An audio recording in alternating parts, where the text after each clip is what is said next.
Hello, everyone, and welcome to our Education USA virtual YouTube channel. We are so happy to have you here with you, to have you all with us today. So, my name is Alina. I'm an Education USA advisor. And if you are already subscribed for a long time with Education USA virtual, you know that we are providing monthly webinars on topics that are very relevant and important for students who are applying for their undergraduate or postgraduate studies in the US. So on our screen now, you can see a QR code that you can scan, and that will redirect you to our website. There you'll find useful information that maybe will guide you through the process of applying for your studies to the United States. And in the same time, you have there a link that will redirect you to the nearest Education USA center you have in your country.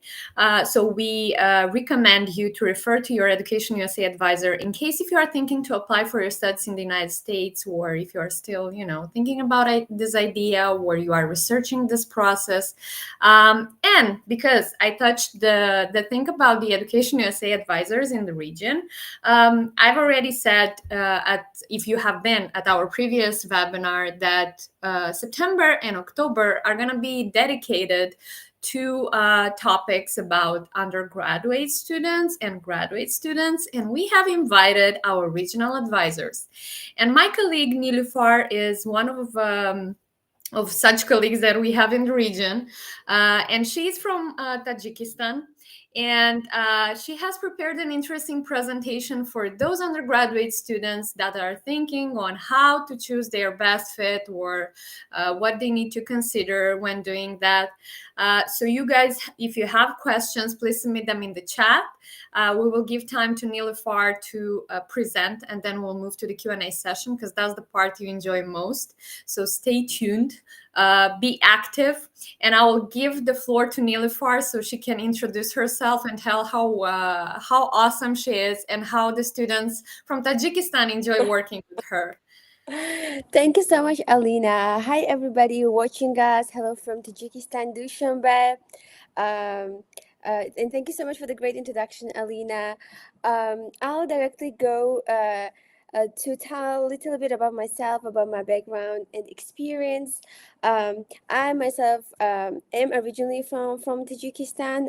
I was born and raised in Khujan, north part of the country, and currently I'm working as a full-time education as an advisor, and the hosting organization is American Council for International Education.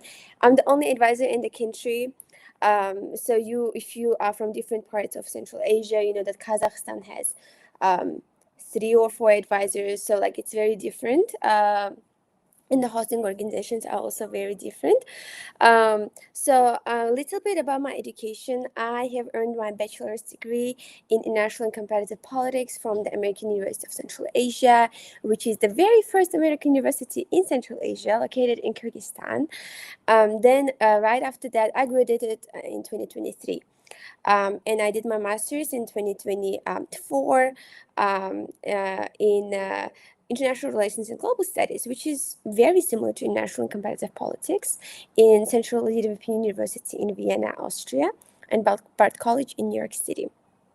And I also took some courses in Charles University in Prague, in Czech Republic, and I did all of this completely for free, which is great. So I had full ride scholarships to study for 5 years, right? And my dual MA program was 1 year. Speaking of my professional experience, I have been professionally working since I was freshman already.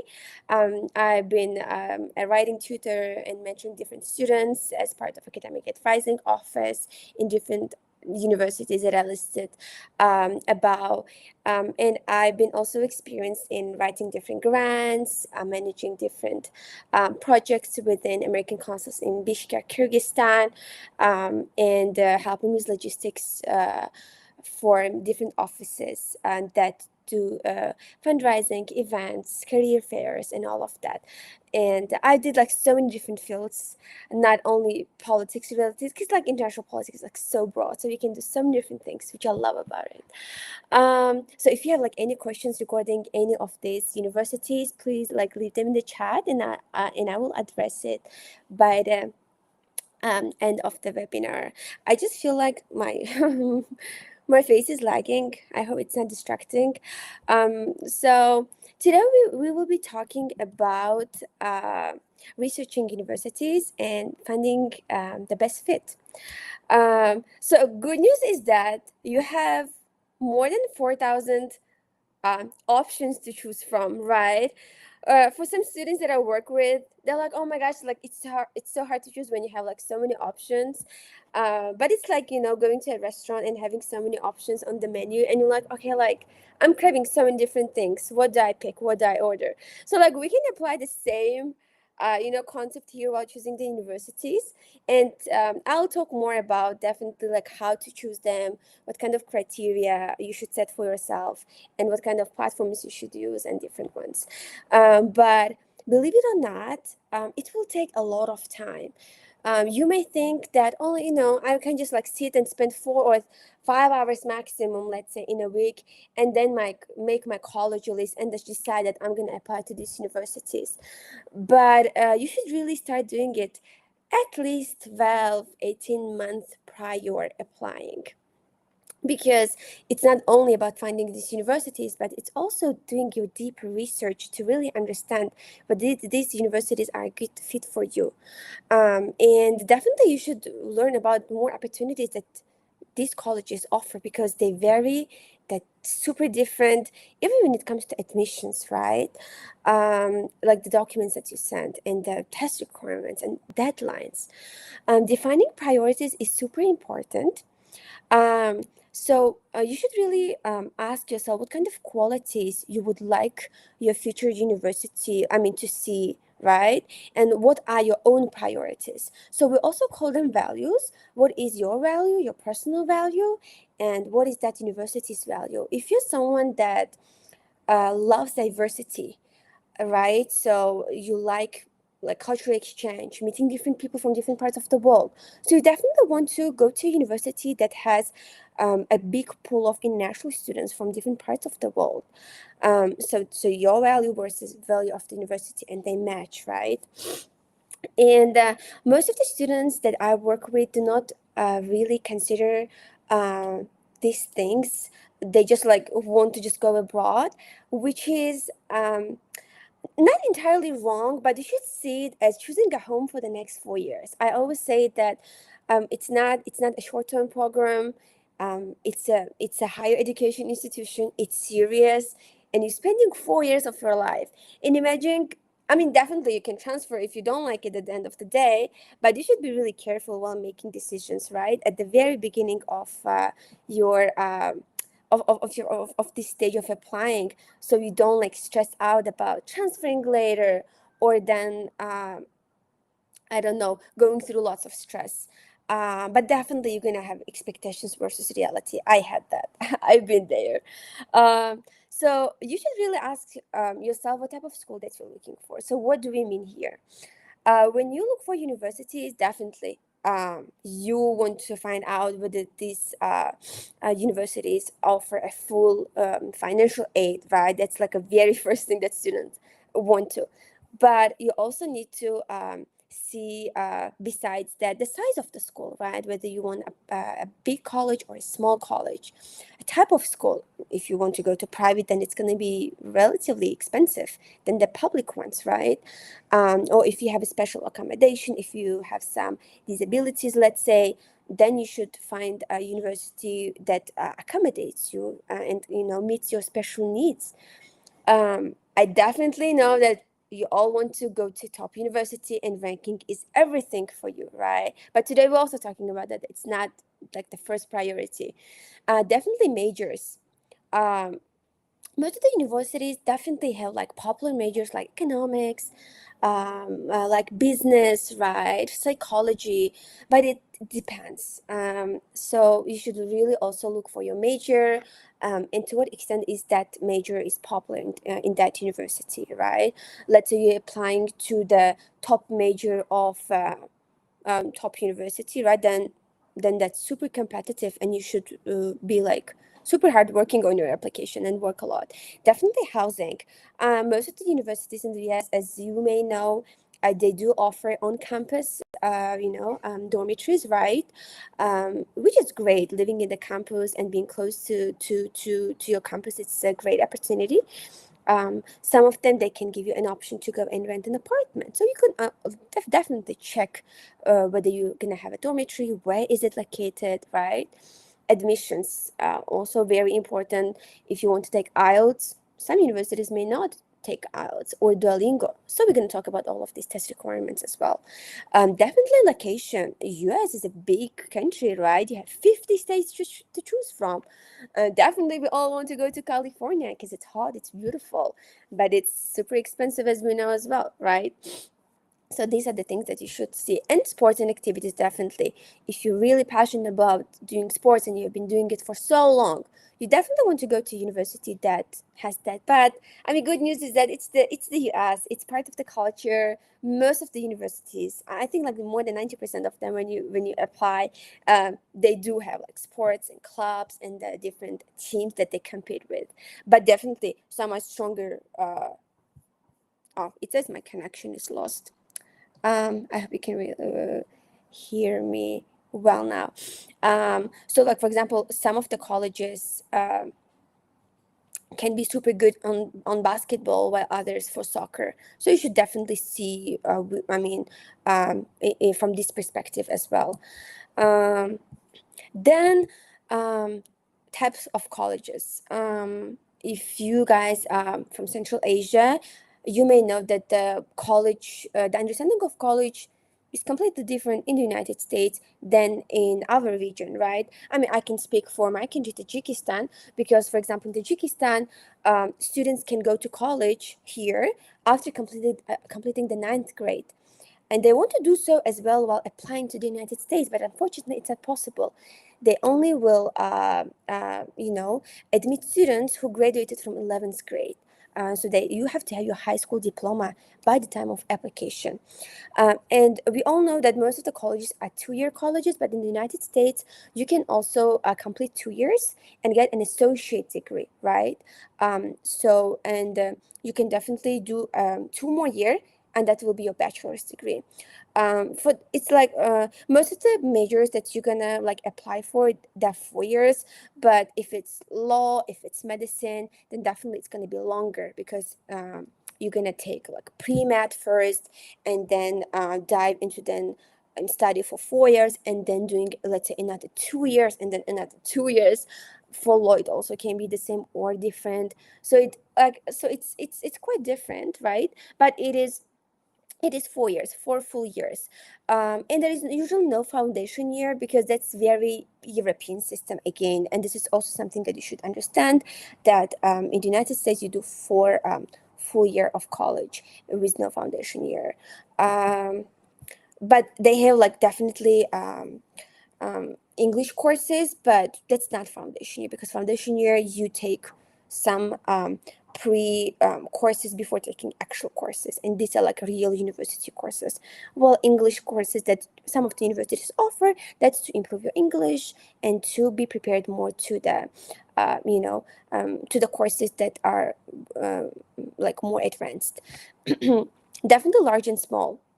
Let's say if you want to do your master's right after your bachelor's, and you apply to a small college that really doesn't offer graduate studies or research opportunities, then you should apply to large universities, right?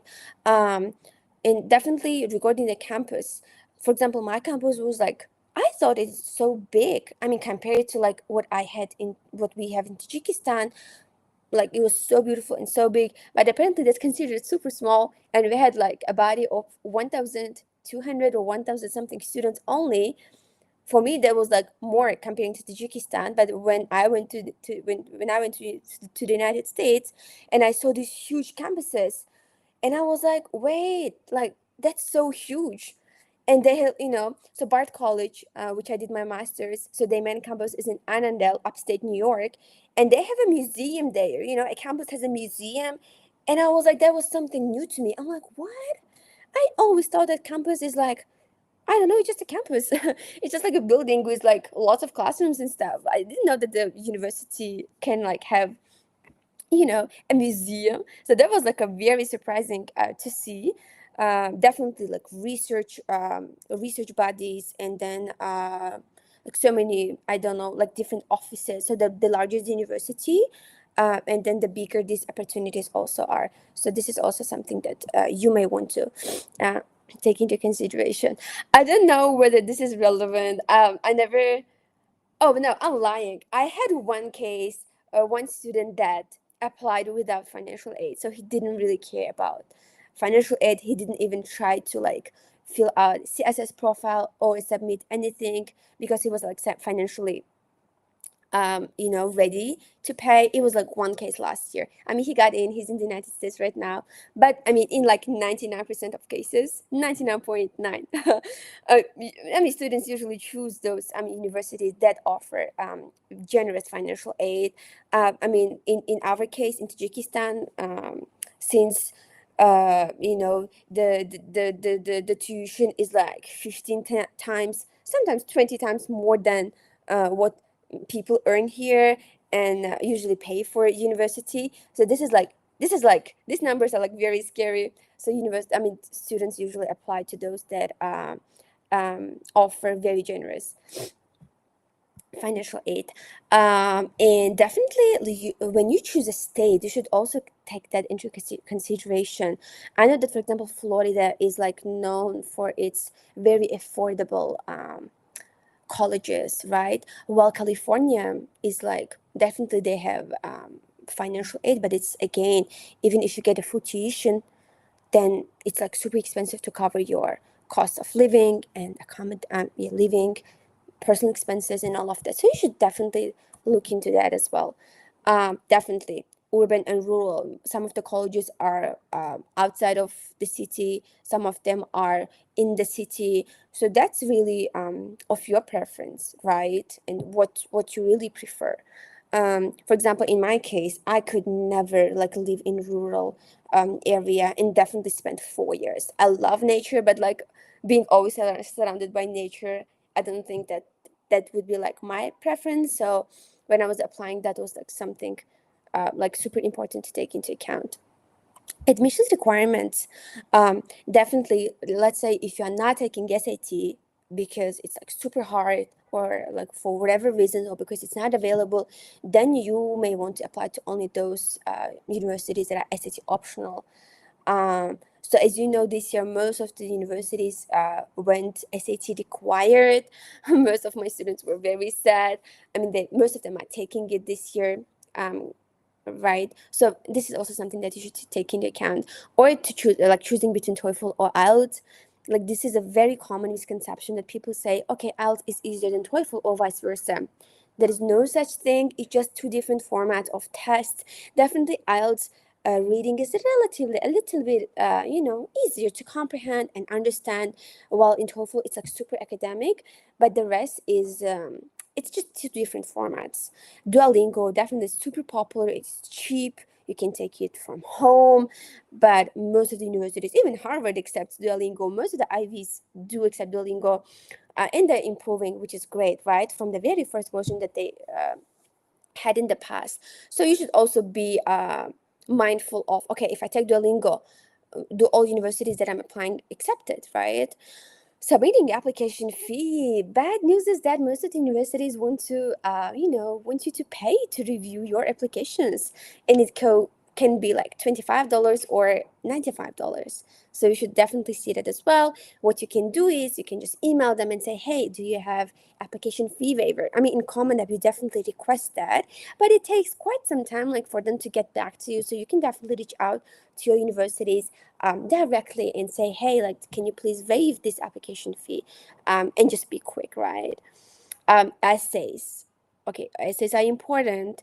We are not talking only about personal essay or personal statement, but we're also talking about the supplemental essays that most of the universities do require, and they're different, and they're important, and they're tricky.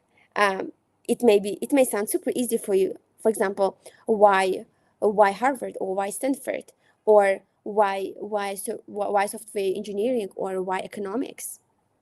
But your answer should be unique, right? And you also should be like authentic, and write like creatively, not like super common and evident facts and sentences. Recommendation letters, usually three are required from teachers and other people that you work with or interned with or from your volunteering organization. And the last is CV. If you're applying um, indirectly, meaning using the website of the universities, they may ask you to send your student CV or resume, and you may want to have that ready as well. And it's not just like a simple document; it has its formatting guidelines, and you cannot. So please definitely work on your resumes as well. So what are some of the steps that you should know before searching for the university that fits you, your values, and your goals? Knowing your options. So you know that, okay, I know my options. I have 4,000 options out there, right? And then second, so, and what I'm going to look for, okay? Okay, I'm gonna look for universities, let's say, that are in the states that are hot, in urban areas. Let's say universities that value diversity, leadership, individuals that do love communities, right? Or I don't know, women's empowerment. Let's say like women's only colleges, if that's the case. And like these are the things that you're gonna tell yourself like while searching, and then you just adjust that while researching. And that leads us to the next slide. So where do you search them? Okay, so these are the platforms where you can use to search these universities. My favorite is Niche because it gives you very snappy and good overview of everything, with the rating, with the information. So I use Niche for my own purposes, and I always suggest it to my students. But College Board is also great. Peterson's U.S. News and World Report always has the rankings, always has the news about what's happening with the U.S. Educational landscape, dynamics, what's happening, all the news, and the, again, list of different universities with different information. Study QA also, like, I don't use it that much, but it's also a good platform to use for scholarships and for external scholarships or private scholarship that you may want to apply separately to secure some financial, like a scholarship for dev is your way to go. It's like you have like too many scholarships there, so you may want to take some time and then search carefully. Um, so how to divide your universities? So you may want to divide them to dream, target, and safe universities. Let's say you take like minimum 6 universities, and I'm going to show you through this card developed by College Essay Guy. Most of you know him. He's the first person that comes to everybody's mind, especially advisors like me. Ethan Sawyer, his name is, and he's great. I adore him. I read almost all of his books, and amazing person with lots of experience to guide students into their college application. So basically, let's say you're going to apply to 10 universities, and out of 10, of course not all of them will be, let's say you apply to eight Ivy League schools and 2 of them will be safe. Please don't do that. So let's say your wild card, so less than 10% chance of getting it. So this, like NYU, Cornell, Harvard, so you may want to put 2 here, right? Like 2 your best Ivy League school that you think that you're a good fit. And then comes Rich.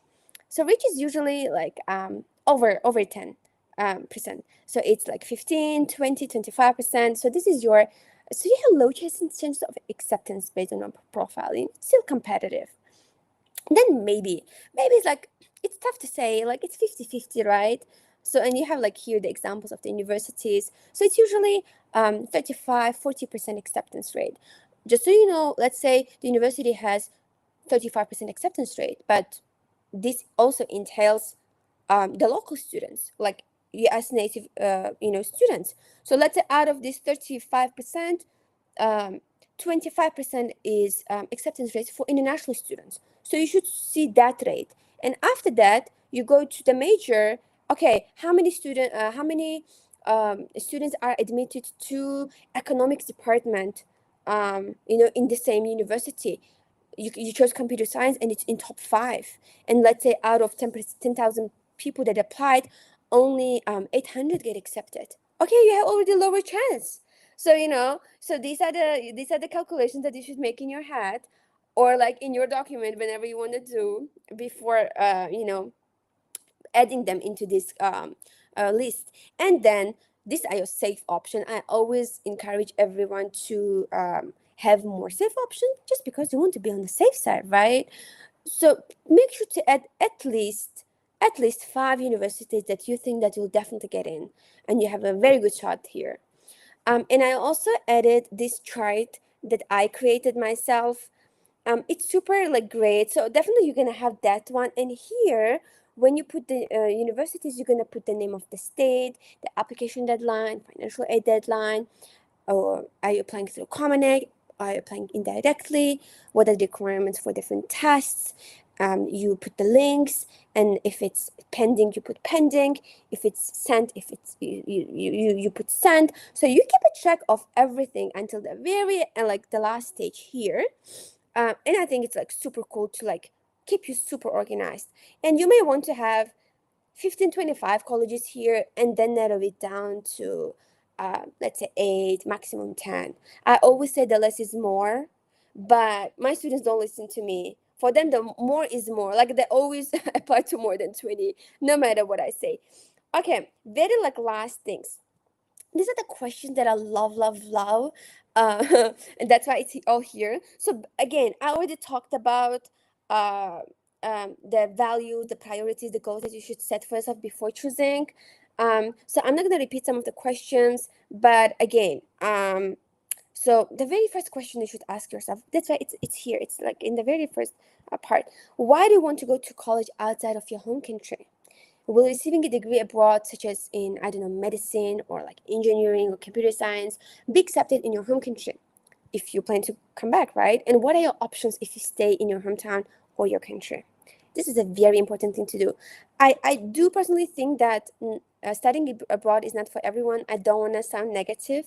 It's just like I've been like working with students for so many years that it's just harsh reality to accept. And just like it's great to be honest with yourself and saying that, hey, like I'm not ready for like going abroad to the United States, to another continent, right? If that's your case, and that's totally fine, you don't have to be like everybody else, right? But if you want to challenge yourself, you're ready to take that challenge, you're ready to go and study in your third language, fourth language, and be open to uh be open to this, then please, right? So you should also like ask these kind of questions. Or why you want to study what you want to study, like very important thing to ask. So yourself, right? And definitely, where do you see yourself in like 5 years after graduating, in 10 years? It's not jumping ahead, it's just like setting a vision for your future, because that's the end goal that you want to go, right? And it's totally fine if you studied one field and you want to work in completely different field, because well, no, world doesn't end there. So these are the things that you should ask yourself while choosing the universities. I know that I talked a lot. This is my last slide on some of the extra opportunities you may want to look into later, like MOOC courses, Coursera. Some of them are paid, some of them are freely available, that help you to learn more about the method of teaching in the university of your choice. And that's pretty much it from my side. And let's move to the questions. Yes, thank you so much, Nilufar. I mean, so much useful information that we have seen here, and there are already many questions in the chat, and we're gonna answer them. But as you know, guys, we have here a rule, so we are answering the questions that some of you have addressed in advance, and then we focus on those that we have in the chat. And as there have been so many of them, we'll try to be fast answering them. Some of them are repeating themselves and the context is kind of the same. So we're going to try to highlight those that were somehow different one of another. So a general question, but I think it's very important just to explain them at, that's a general question that every undergraduate students would address to an Education USA advisor: where to find the colleges and universities. If we can share with them the platforms, we already have shared that in previous webinars, but just reminding it to you once again. I will give the floor to Nilufar, and Mhm. then if needed, I can Okay, follow thank you, up. Alina. Yeah. So as I've shared, like there is niche, there is Pearson's, there is College Board, U.S. News and Report. These are four of my favorites. They're easy to use. You just create an account. But my favorite is niche. Why? Because it gives you like a very like for the very like first stages of your research. It just gives you everything, the overview of the academics, financial aid, and then the student life, everything. And plus, once you keep like adding them to your account, it can make you like a good college like a college list based on what you like liked and stuff. So it's pretty same with the College Board. It's also very easy to use, and you see already like campuses pictures and all of that, so you don't have to go and like search them separately. So these are the platforms that you can take advantage of. Yes, Yeah. and mostly on all of them, you can also see the minimum requirements they have. So just for you to have a better understanding how much you need for your SAT, how much you need for your GPA, that's super helpful. Great. The next one, do international students have safety options in the US? Of course, yes. Oh, Yes, we definitely. can. A lot. Yeah. So safety options, as I say, the acceptance rate, like everything over, I think everything over 45% is your safe options. I usually say 50, right? Everything over 45-50% acceptance rate for international students, right? I think that's considered safe. And these are usually state universities, right? So as you know, each state has, almost each state, they have like state universities. The they're all great, they're all safe, and they have good financial aid. Please definitely consider them. Yeah. Thank you. The next one, do smaller, less competitive universities give full ride scholarships with a higher chance? Is it a better idea to only apply for target and safe universities if you need a full ride? So one thing, guys, full ride doesn't really depend on to what extent the university is competitive, big or small. Okay, the type, private and public. Definitely, private is always expensive. This is something that you should bear in mind. But for example, the college that I went, it was private. It was $70,000, but it had full ride scholarship. That's why I applied there and I got a full scholarship. So if you have private ones with a good merit-based scholarships, definitely apply. Don't be scared that okay, it's private, I'm not gonna apply. So it depends on that. So it doesn't really like depend on the size and like the ranking. Speaking of the target and safe universities, so it really depends to what extent you took your time to prepare for your application. Students that apply to more than 30 universities, these are the students that have been preparing for like years and years, and they apply to like I don't know all Ivy Leagues, all target university that they like have on their list. But again, like don't stress too much. And as I said, like couple of top ones, I mean, you still want to give it a shot, why not, right? I had a student who applied to Columbia. He was rejected by Syracuse University but got accepted to Columbia University, right? Who could know? So like definitely like add some one or two top university, but mostly focus your preparation onto your target and then safe schools. Yeah, that's what I Thank guess. you. The next one, how to choose the strongest college match academically if SAT is lower than the average one of the university. Is then that a university red flag for a student? Very interesting question. Um, Strongest college academically.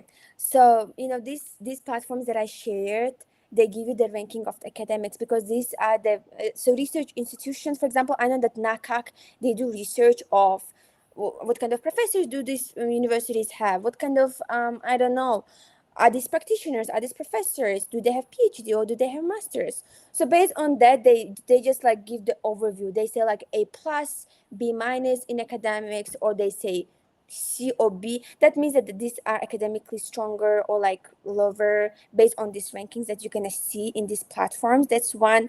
Second, you're gonna definitely research more on your like department that you're applying, right? You may want to reach out to alumni because any website you go, it says connect to our alumni to find out more or address your question. You may want to connect to that alumni and say, hey, like I'm applying to this department, do you suggest it? Because let's face it, some universities, they promote those departments that are not that popular, and they like I Mhm. don't know. So that may be the case as well. So you may want to like talk to alumni. That's one. Regarding the ACT, if you have below average, which is below 1200, 1300 ACT, I would suggest not to report it. But if it's SAT required, then definitely it will, affect your admission. So I would say choosing the university which are SAT optional is better in this case. What do you think, Alina? I Yeah. also agree with that. You can try your chances depending on what year you are in your high school at this moment. So if you still have time, you can try it once more. Otherwise, yeah, I mean it's holistically, and even if you have it over 1,200, I mean, and you can I mean it's if it's 1,300, you can list it. I mean, you can put the score, but and also if that is related to the major, which I was mentioning last time, if your major is somehow related to business, STEM, engineering, that means that it's not that optional, and somehow you'll need to report that. Also, it gives credibility and it lowers your chances to get more financial aid. So maybe yes, in this case you should try once more. So yeah, here is also debating and having the advice of your education USA advisor. Okay, good. The next one. What if you don't like the state the college is located, but you are sure that this university is your fit? I think that's already great that you know that this university is your fit. I mean, so many students don't know that the university is their fit. Mm, what I would say, I mean, you didn't live in that state, right? Maybe like you were affected by some stereotypes, social media, until you like, unless you go there and live, that's a totally different experience. For example, I always dreamed about New York City. Even my email was New York, but once I went there, I literally had expectations versus reality. Or I know people that it was vice versa. They went to the state, they thought they would hate, but they absolutely loved it, right? So it's kind of hard to judge here, like I mean, unless you didn't have the experience of being there and living, it's hard to say whether you like it or not. That would be my answer. But it's good that you know that university is fit academically, if that's what, Mhm. or like your values or your goals. I think that should matter. So yeah. Yeah, I also agree with that. And also considering the fact that you will spend a lot of time on your campus, maybe you will not have Oh, that much time to get out of the state. that So was think so about me. how much time you'll allow to your studies. And yes, I think it's already important that you found your best fit. I mean, that's so, so important, guys. Yeah. Okay, the next one. America no longer has a Department of Education. Can I still build hopes of studying there? For sure. I mean, that is not definitely related to the fact that you can still get your studies in the US. And we have students that are currently applying, so no worries Yeah, I about that. agree. I agree. Yeah, and there are like every year millions of students apply to the U.S. no matter what's happening. So I don't want this to discourage you, not at all. Yes, please. Yeah. The next question, community college compared to the university. I mean, that's a long talk. We have webinars on community colleges, but we can be just short explaining them what is the main description of a community college. Yeah. So community colleges, they traditionally they've been known for being, cute, good colleges for their, great community of students, for their sports, liberal arts education, which is the core of U.S. education, and definitely for their 2+2 program, which is when you do like 2 years of associate degree and then go for like another 2 year if you want to get your bachelor's. So, for example, you cannot get your associate degree in a university, but that's what community college is for you, right? So it's mostly for those students who want to apply for like mostly practical fields, I don't know, art related or engineering related. So community college may be a good fit for you. And those who already want to start working and putting their knowledge into practice, these are the people that do 2+2. So, yeah. Yes, and it's also cheaper than going Oh to a regular yeah, yeah, yeah. 4 Thank you years. for bringing that. Yeah, Yeah, much cheaper. that's mostly why students get the community college. I mean, they would tend to apply for a community college. So yes, and they also have scholarships, by the way. So there are community They do, colleges yeah. can offer scholarships. So you can research that. The next question: when admissions officers review applications, how do they evaluate the student's fit with a college beyond just academics and extracurriculars? Are there subtle cues in essays or recommendations that tend to reveal this fit most clearly? That's a great question, I I think. love the question. Yeah, Mhm. yeah, yeah. If you don't mind, I can go ahead. Yes, please, please. Answer it. Very good question. As you know, even though you have great academics and extracurriculars, that's not enough, right? So it's a holistic review. So it's like each part of the application is a piece of puzzle, and they want to see one clear picture. Sometimes even when you have all of these pieces of puzzle, still that picture is like a bit blurry. They're like a bit unsure whether you fit there. Definitely, your academics extracurriculars play a big role in your essays, your test scores, recommendations, and everything. But definitely, the value that you show through very different parts of this application is crucially important. Like it's crucial and important, but most of the students do not really see that. They just, for example, like so your essay shows leadership, positivity, and then your, let's say, passion for let's say engineering, while your extracurricular shows your love for animal, and your academics definitely shows that you're like academically strong, and your recommendations show that you're kind and you're respectful and you're polite. So they just want to see like all of these different values into different parts of your application and just have that one clear picture. And if they have that picture, then you're a good fit. Yeah. Yes, yes, I totally agree that there should be a puzzle, and you should also really consider it that everything should relate one to each other. You Oh yeah. also have a lot of sections where you can add additional information, and if somehow the extracurricular activities are not related to your personal statement, you can add that in the additional information section. So, I mean, you have different options to show who you are. Mm-hmm. The next one: do U.S. colleges allow students to change majors easily if they change their minds later? This is why most of the students choose U.S. universities for the flexibility. Definitely yes, but again, it's very different in very different universities. Some of them, it's they say yes, and it's a very stressful process. But what I like about liberal arts colleges and universities is that it's easier to do it in liberal arts. So if you are unsure of your major or you apply undecided, definitely go for liberal arts university. That's what I did, and I never regretted. I didn't change my major there because yeah, I just stayed because I loved it.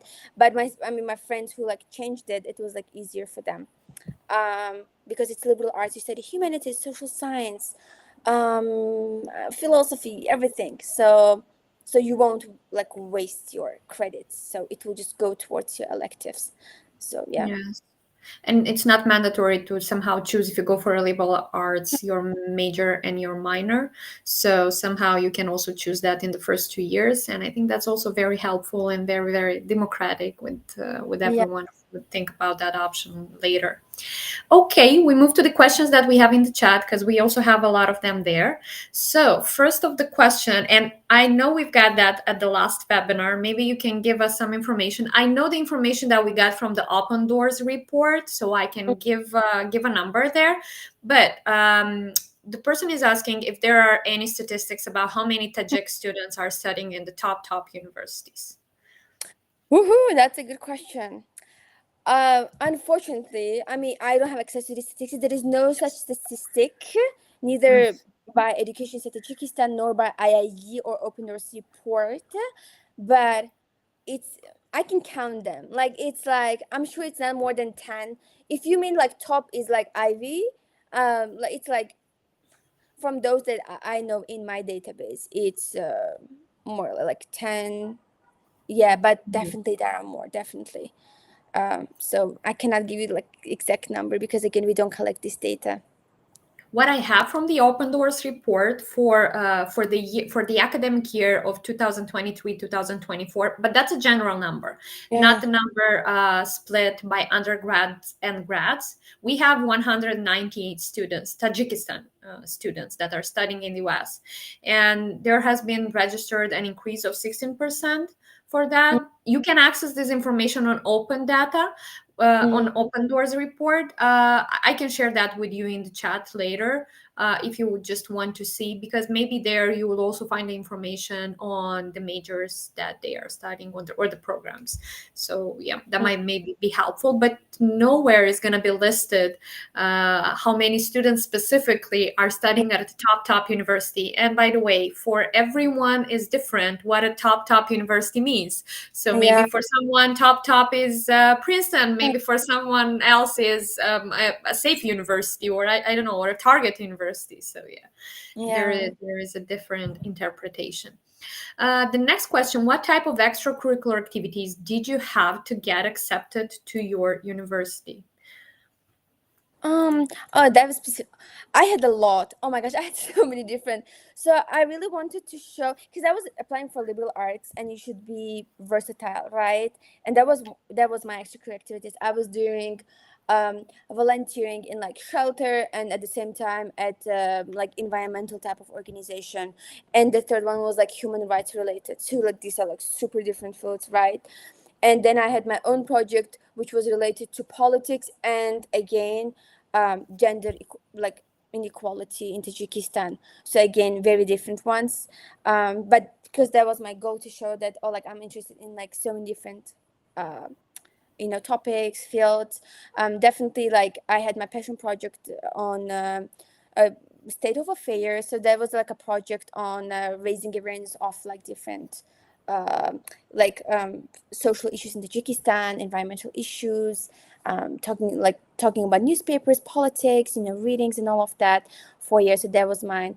And then volunteering, having my club at the American Space, and then volunteering at the animal shelter. That was my another extracurricular. Then definitely oh, again, like economics club, because like that takes me back to like 6 years ago, right, when I was in school. Like economics club, where I was like also a member.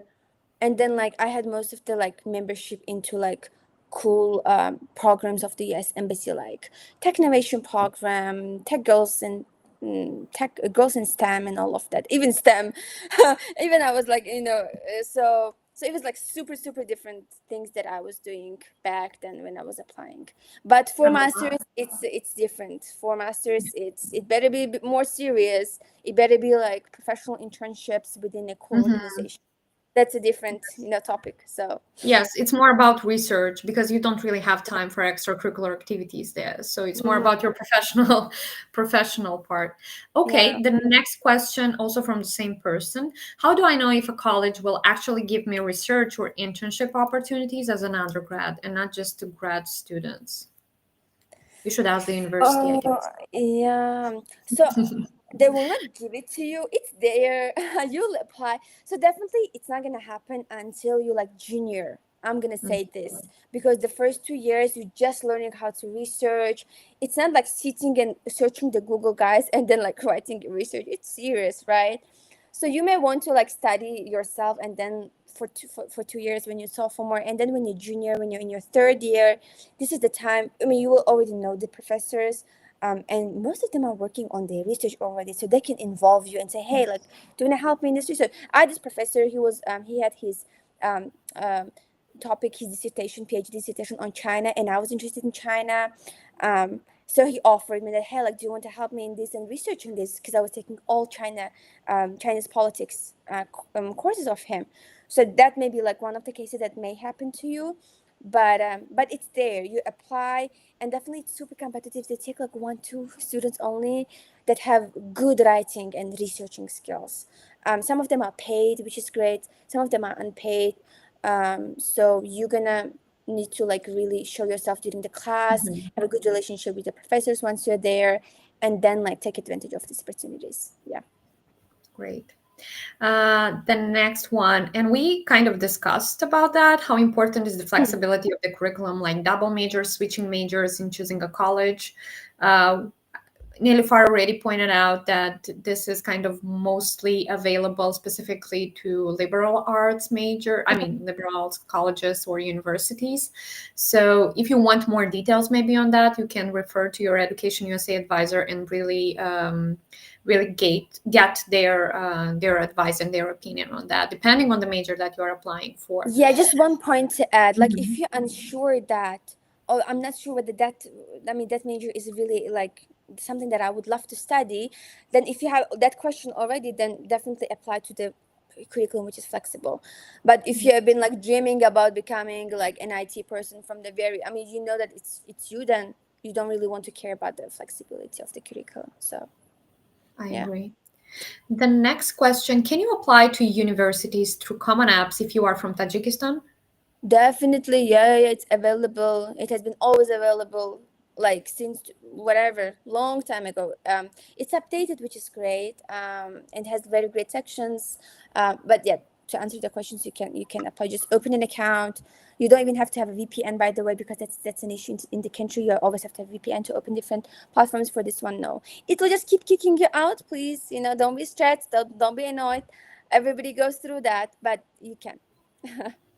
Okay, that's good. Yeah, it might kick you off if you're applying last minute, by the way, and that can happen to anyone internationally, by the way. So just don't leave it for your, for the last minute. Do it in Yeah. advance. Okay, the last question that we got in the chat. I want to thank you for organizing such a valuable international session. My question is, when we choose a college, how can we balance between the academic reputation and financial support? That's a good one. That's a good one. And I think it's also an easy one. Definitely, Mhm. you want to like choose some, like, you want, if you care about the ranking, you definitely want to say, okay, I go to this top school, right? But if you cannot really meet the finances, the cost of attendance and everything, then there is no, even if you would get accepted, you can't really go because of the finances. So what's the point of actually considering that option? So I would say to be realistic, right? And then definitely there are lots of universities that can be a good academic fit with a good academic reputation and still offer you good scholarships. There are tons of them. Please just go and it's out there. Apply, and you can always apply to external scholarships. There are lots of scholarship for dev that I shared into today's webinar. It has a bunch of different scholarships. Everybody says no, it's only for US. No, half of them, more than 50% of them is for international students. I know it's like it's a big hustle because it's very different requirements, very different documentations, but it's a free money. Why don't you want to like spend some time on it and then apply, and then you have your finansova padushka, right? And you're like, okay, I have this external scholarship that can cover $5,000 out of this, I don't know, 30,000.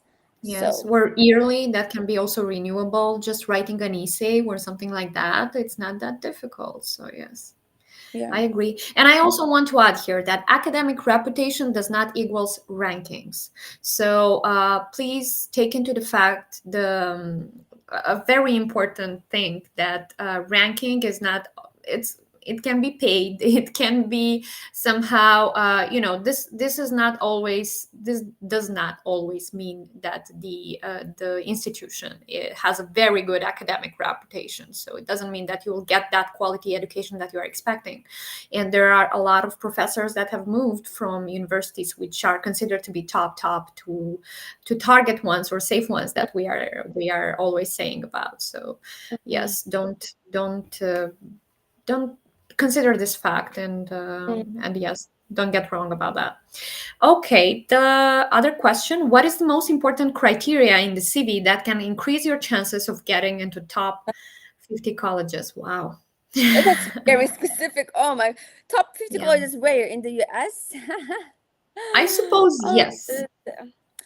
I um, suppose yes, but that's a too general question. We need to easy. have a consultation with you to know where you want to go. If you have researched that, Yeah. what is the status you have currently? I mean, there are a lot of details. And if we are, I mean, I know we are saying, okay, there are so many things we need to have more from you and all that, and this is a cliche somehow, but this is how it is. We need to have a consultation with you and to understand what you need and how we can help you. Yeah, but like generally speaking, I wouldn't say there is like one important thing that if you write, then definitely we got no. But I would say that most of the people underestimate having a clear formatting and not having a picture on CV. But it's a deal breaker. Could be. just knowing that, okay, I shouldn't include a picture on my CV because that's not how the CV works, and I should not use crazy fonts to sound creative and different colors just to show off my design skills. Most of the students do that. So even knowing that can be super important and can make an impression on admissions officer. So Yeah. yeah. Yes, yes, I like this one. And I also want to say that the CVs might differ. If you're applying for an undergraduate degree, you have one type of CV. If you're applying for a graduate degree, that's a different one. So yes, that's why you also need the consultation of an education Yeah, advisor. and it's a student. Yeah, and it's like a student CV, guys. It's not, Yeah. you don't put your подработкas like when you do like part-time jobs. You don't put Yes. there, because I know that my students put their like part-time jobs in a coffee shop. I mean, library is fine, not a coffee shop, not a like a random shop. Like no, it's like student CV is different.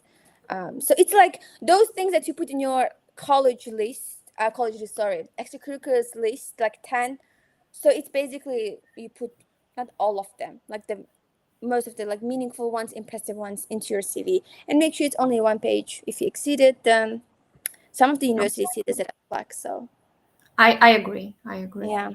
Okay, and the last one we're gonna take from Camila. Then, if the ranking is not really important, as you said, how we can consider if the uni is high quality in academics or not? That's Um, part of the research. Yeah, for me, I mean, what I was doing, I was actually talking to students that go there. Students that go there, and those that already graduated, because that two different cases, guys. Definitely, you will do all of your research, no matter how you do, but the real experience that these people went and experienced, totally different. Sometimes it's like negative, sometimes it's positive. But one thing that I would suggest, just because that person had a negative experience, don't think that Yes. you have the one. No. For example, like I had this case where I wanted to apply, I mean, to like to university, but everybody was like, oh no, don't apply because this is what's happening there. But I was like, but I felt like, no, like I did my research and I knew that, okay, that was your experience, but this is a match for me, so I never regretted going there, like, right? I totally So agree. you just understand, for example, you ask specific questions about the courses, about the professors, opportunities, and all of these things. Not like, okay, you got F on that course, okay, that means that I'm also gonna get F. No, like this is not how it works. Yeah. And also a lot of opinions on Quora. So I think you should definitely browse this website. Quora is Yeah. always a lifesaver for Reddit is students. also. Yes, and for us also as advisors, because sometimes we found there a story where we found there that, I mean, specifically related to the academic part, and yes, you should definitely consider that as also a source of researching when you are you're searching your institution list. Yeah. Okay, hopefully we helped. But related to this question, to the last question, also getting your Education USA advisor advice on that and opinion that also will help because they might happen to have a student or I don't know, or they know a story from that from how to apply to that institution specifically. Okay, so we have here already two QR codes on the screen that we encourage you to scan. One of them is related to the events that we are going to have for the rest of this month, and the earliest one is going to be next week on Monday with Matthew from College Board. We're gonna have an interesting session about CSS profile. You love that, guys. Then we have the QR code that is related to a feedback form that we would highly encourage you to fill out because it matters for us to know how you feel during these webinars. If you would like to hear another topics or maybe to invite some specific speakers.